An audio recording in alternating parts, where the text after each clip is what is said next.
Hi, this is 7 Daughters and 7 Sons, Part 2. Mahmud, son of Omar, the Wali of Tira, called Al-Khatib, his secretary, to his bedside one night. "I cannot sleep," he said. "Perhaps your servant made a mistake," the secretary replied. "You must have meant to send for the palace physician, who could prescribe a sleeping draught for you."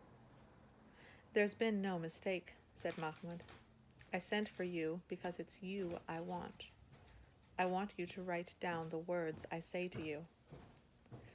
"My lord writes as fine a hand as I," the man protested. "If you record what I say, you become a witness to the fact that the words were indeed mine," Mahmud replied. "If my father returns from the hunt one day and finds me gone from this place, you will appear before him and tell him that you heard these words issue from my lips with your own ears. But before that day, you will say nothing of this to anyone." Al-Khatib settled himself cross-legged on the carpet. He opened the little writing desk Prince Mahmud kept in his room and took out paper, quill pen, and ink. He sharpened the pen with a knife and dipped it in the bottle. "Proceed, Maulana al-Amir," he said. "Proceed, my lord the prince." "I, Mahmud of Tira, speak these words. Let any human being upon whose ears they fall learn from the errors of a foolish man who lacked sufficient wisdom to trust the promptings of his own heart. My father is the Wali of Tira. He governs the city and all the lands about it by the grace and authority of the mighty Fatimid Caliph, who rules his vast domain from his new capital, Cairo, in Egypt. My tale begins on a day in the spring, a hot day, much too hot a day for so early in the season. I had spent the morning with my father, listening to the petitions of those seeking redress of grievances, or rewards for some service, real or imagined. After each petition, my father conferred with me and his vizier, and then rendered his judgment or decision. In spite of the servants ceaselessly waving fans, the heat pressed upon me. I forced my face to wear the calm, impenetrable, yet slightly concerned expression that is expected of the prince, but it cost me greater effort than usual. Recently, an unaccustomed restlessness had seized me. My duties as prince and probable future Wali of Tira no longer absorbed me as once they had. My companionship with the young men of the city no longer satisfied me. My father said that it was time for me to marry, but the prospect afforded me no delight. I thought I was content with the slave girls I called for whenever the mood struck me. I did not need a wife who would intrude upon my studies, my work, my recreations. At least, not yet. But if it was not a wife I wanted, it seemed I wanted something neither I nor anyone else could name. By the time we had heard the last petitioner, the sweat under my arms had stained my shirt, and my head ached with heat and boredom. I rose from the cushion-strewn rug on which I was sitting, just to the right of and a little bit below my father. I bowed before him. "My father," I said, "it is hotter today than it has been since last summer. I'm going to bathe." "Not here," my father suggested. "Not in the palace. Go to the public bath. You'll meet your friends there. You'll relax and enjoy yourself." "I have no friends," I retorted. "Only hangers-on, sycophants, people who want something from me." "People in our position can't expect anything else," my father replied quietly. "Doesn't that upset you?" I asked. He shrugged. "I'm used to it. Forewarned is forearmed. And what am I to do on that account?" Avoid all human contact? That's what you're starting to do. You're turning into a pompous old man, Mahmoud, and you're only 22 years old. I'm sorry, my father, I returned stiffly. We're all different. Much as I respect you, I cannot emulate you in everything. My father certainly enjoyed himself, but most of the things that gave him pleasure meant nothing to me at all. A harem full of slaves, endless banquets, elaborate hunting parties, all of these seemed to me to be far more trouble than they were worth, and absurdly expensive, too. Amin and Uthman are your good friends, my father urged. Go to the bathhouse with them. Very well, Maulana al-Wali, I replied formally, if that is your will. In the name of the Prophet, my father cried in exasperation, do you really think it matters to me whether you bathe with your friends or bathe alone? I just can't stand the sight of you moping around in corners on such a hot day. That meant get out of here. I left for the bathhouse, followed at a discreet distance by the two servants who accompanied me wherever I went. I would meet Amin and Uthman, my two closest companions, as my father had urged. My companions. But were they my friends? How many times had I lent Amin money? Once a week, at least, for as long as I had known him.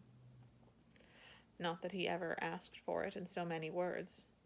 When Uthman suggested a game of backgammon at the gaming house, Amin would laugh and say, certainly, my friend, if you're willing to play for sesame seeds. Then I would advance him the money. I would never ask for it back, and he would never offer it.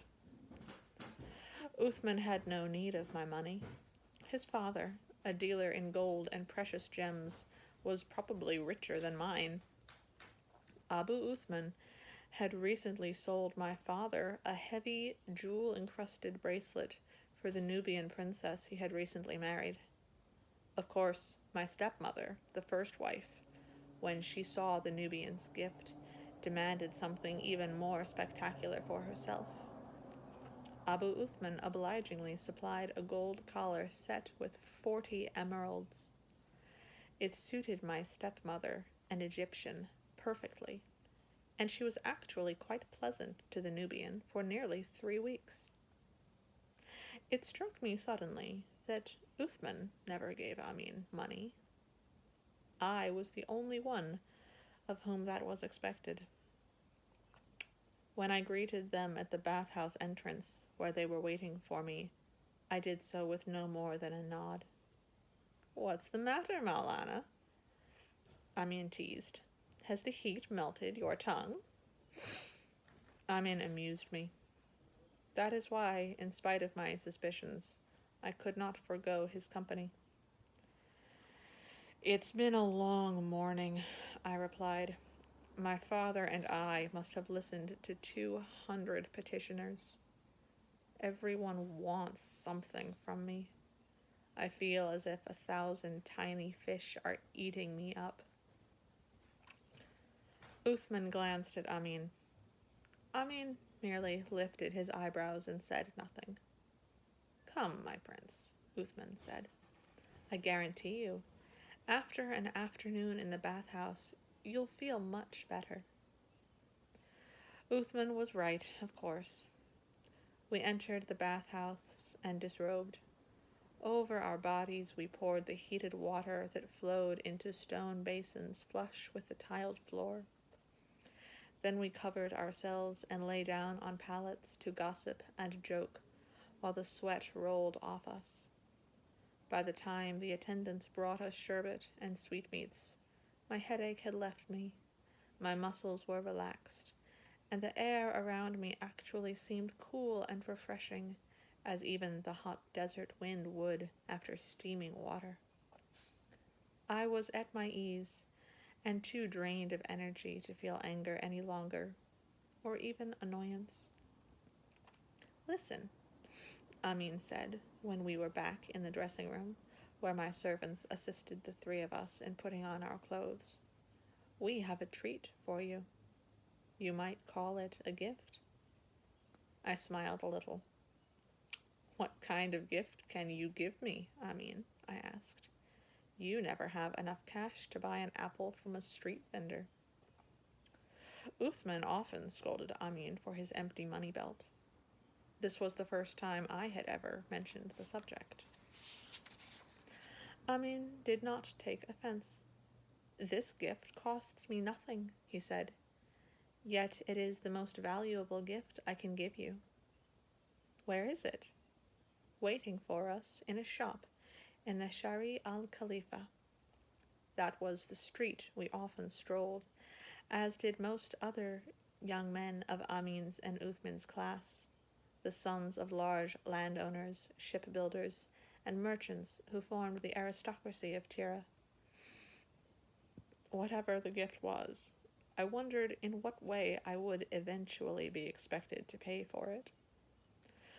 But the bath had put me in charity with my friends once again. I pushed the petty notion from my mind and led the way out of the bathhouse. We walked along the quay toward Shari al-Khalifa, for even on the hottest day a breeze blew in from the harbor, making the docks the pleasantest place in town. The street we sought was a short stroll inland from the quay. Amin hurried ahead. Uthman and I followed dutifully. We came to the best souk in Tira, the one that featured the highest quality merchandise at the most expensive prices. In the souk we passed the jewelry stall of Abu Uthman. A few paces beyond it was a large, airy, well-arranged shop featuring unguents, medicines, and perfumes. I had never seen it before. The last time I had bothered to notice, I thought a cloth merchant had occupied the space. A slight, remarkably good-looking young man was pointing out an herb-filled earthenware jar to a customer. "Look," said Amin, with a wave of his hand. "There's my gift." "Your gift?" What made Amin think I was in need of either medicine or sense? "A friend," Amin replied simply. "Could there be a better gift?" I smiled. "No, Amin, if a friend he truly proves to be.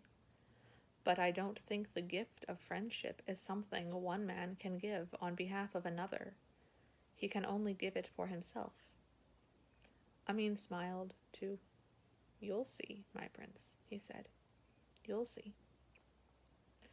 We entered the shop and watched while the young man weighed out herbs for the customer and accepted some coins in payment. The customer departed, and Amin called out, "Nazir, peace be with you." "And with you, peace," the young man called Nazir replied. His black eyes sparkled in his smooth, merry face. He was dressed in colors as bright as a woman would wear. His silk kaftan was heavily embroidered at the sleeves and the bottom of the skirt. A few unruly black curls escaped from beneath his purple silk turban. He smiled, and it was a smile of such melting sweetness that he could have been dressed in rags for all I cared. "Here's the guest I promised you," Amin said. "Here is our lord the Prince Mahmud, son of the Wali of Tira."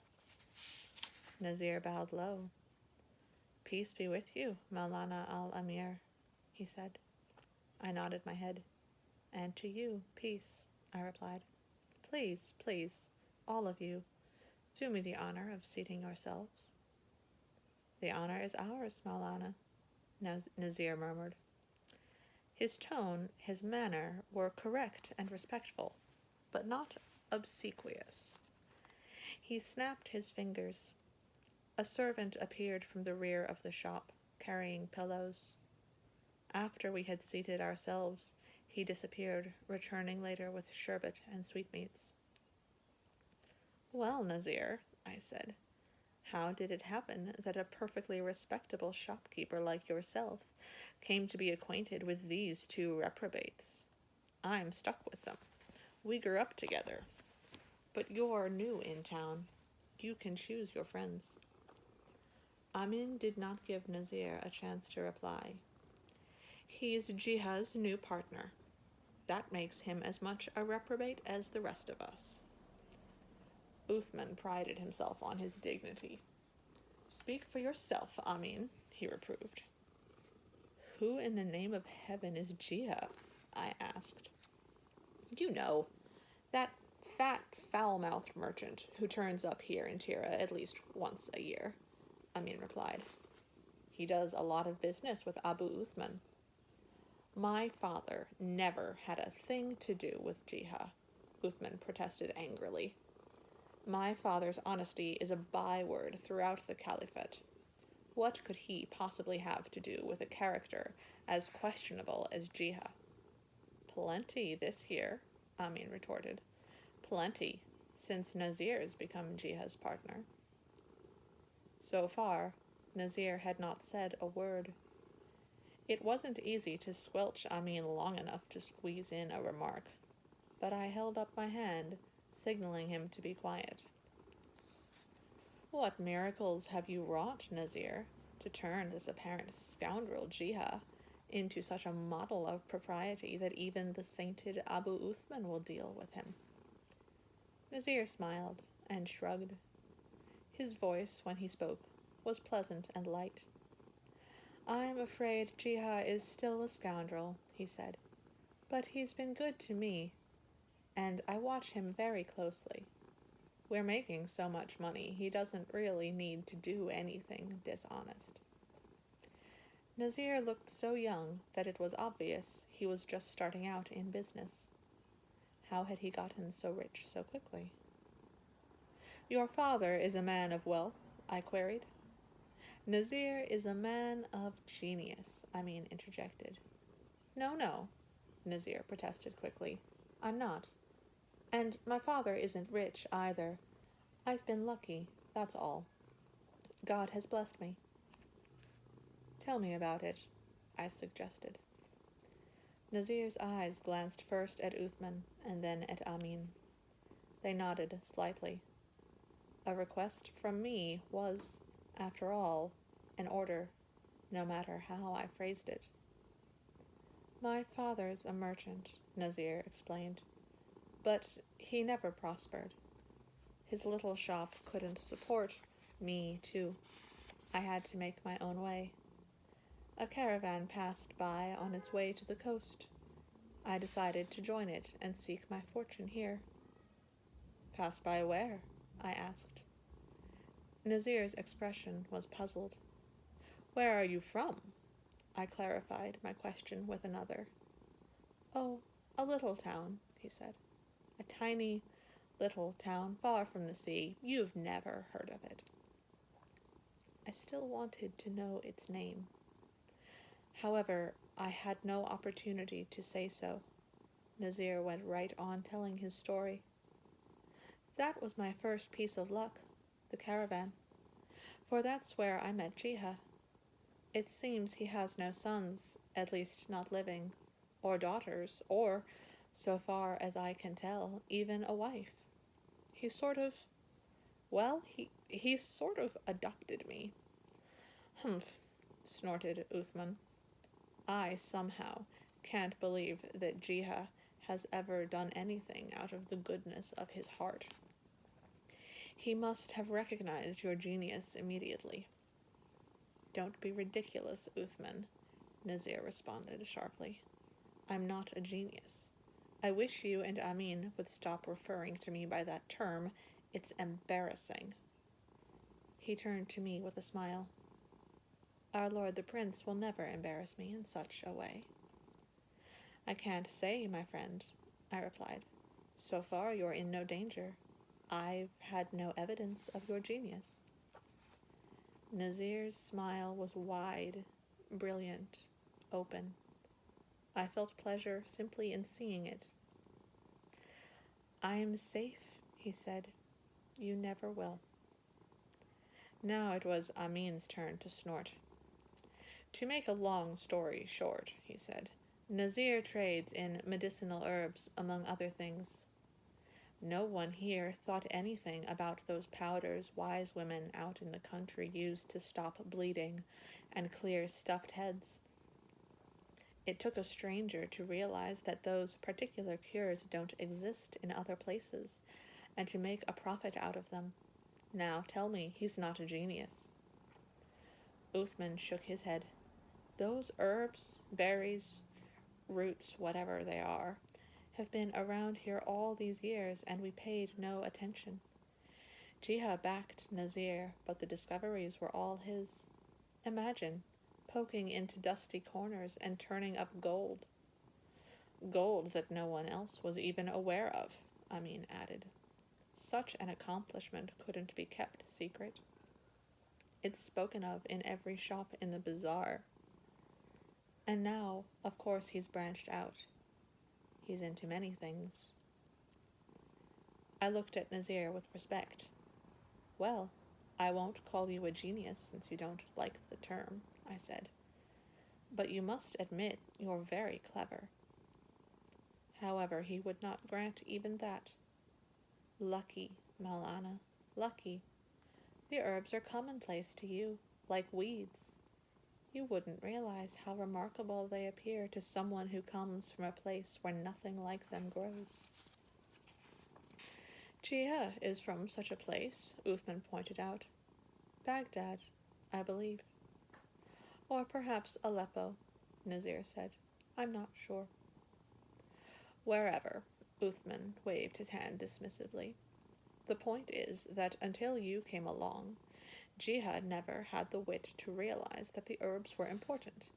Any more did any of the hordes of traders from other places who descend upon this city.